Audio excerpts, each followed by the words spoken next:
Bienvenido. Con el Samsung Galaxy S9 y S9 Plus puedes usar el escaneo inteligente para desbloquear tu dispositivo escaneando tu cara e iris. Antes de que puedas usar el escaneo inteligente, debes registrar tus características faciales. Pulsa pantalla, bloqueo y seguridad.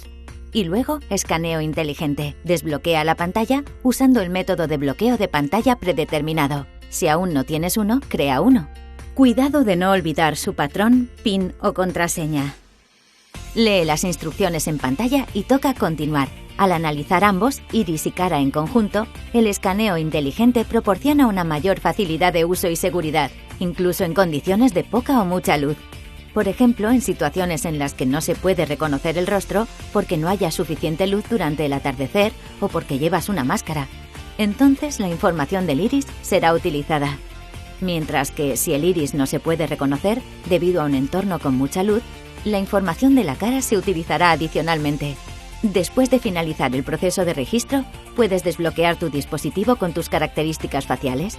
Si deseas desactivar el escáner inteligente, ve a la Escaneo inteligente y desliza el botón.